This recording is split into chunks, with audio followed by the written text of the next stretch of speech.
Good evening and welcome. In tonight's news summary. His Majesty the King stresses Jordan's unwavering support for Lebanon and its sovereignty, security and stability.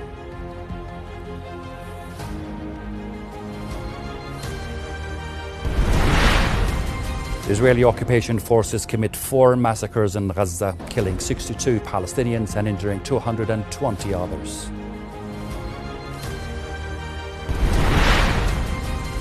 And at least 18 people are killed in Israeli airstrike on a Christian-majority region in North Lebanon.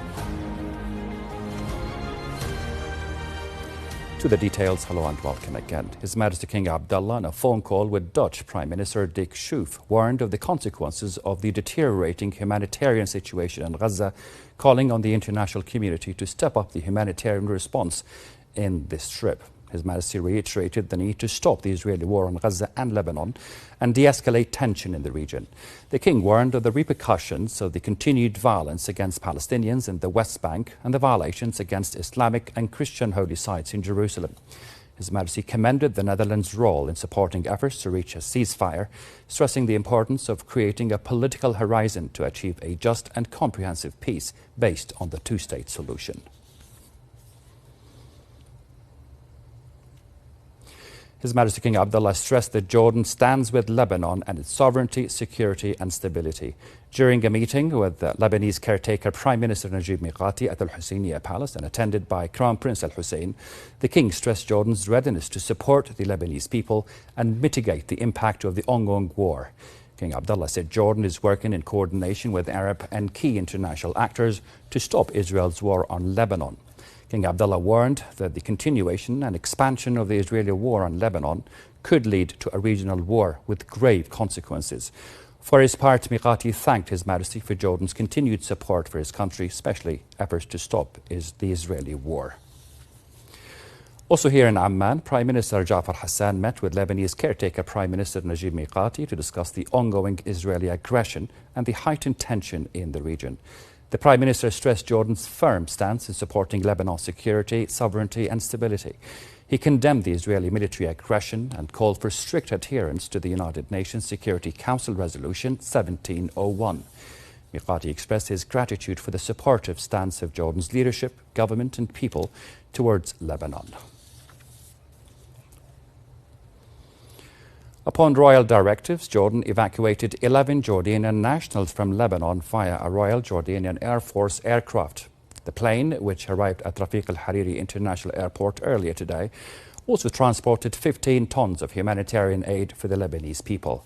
This marks the 9th flight of Jordanian aid, bringing the total assistance provided to Lebanon since the onset of the Israeli aggression to 140 tons of food, relief supplies, medicines and medical equipment. Foreign Ministry spokesperson Sufyan Laqda said the number of Jordanians evacuated from Lebanon via 3 Royal Jordanian Air Force planes was 90 citizens, all of whom had registered on the electronic evacuation platform at the Jordanian embassy in Lebanon. The Lebanese Health Ministry said at least 18 people have been killed and 4 others injured in an initial toll following an Israeli airstrike on the Christian-majority region of Aitun in North Lebanon. Meanwhile, the Lebanese group Hezbollah has threatened Israel with more attacks if its offensive in Lebanon continues. The statement came after a drone attack on a military base near Haifa yesterday killed 4 soldiers and injured tens others. Hezbollah also said it targeted an Israeli naval base near North Israel's Haifa today and targeted a military barracks in central Israel. Jordan strongly condemned Israel's targeting of a school sheltering displaced persons in the Nusayrat refugee camp in Gaza, which was scheduled to be used as a polio vaccination site. It also condemned Israel's targeting of tents housing displaced persons in the courtyards of the Al-Aqsa Mosque or Al-Aqsa Martyrs Hospital in Deir al-Balah, resulting in the death and injury of dozens. The Foreign Ministry described the incident as a heinous crime added to the war crimes committed by Israel against the Palestinian people, calling it a blatant violation of international law and humanitarian law. In the Gaza Strip, Israeli occupation forces committed 4 massacres, killing 62 Palestinians and injuring 220 others just in the past 24 hours. Earlier, Palestinian medics said at least 10 people were killed and 30 others injured by Israeli tank shells that hit a food distribution center in the Jabalia refugee camp in northern Gaza, with casualties including women and children.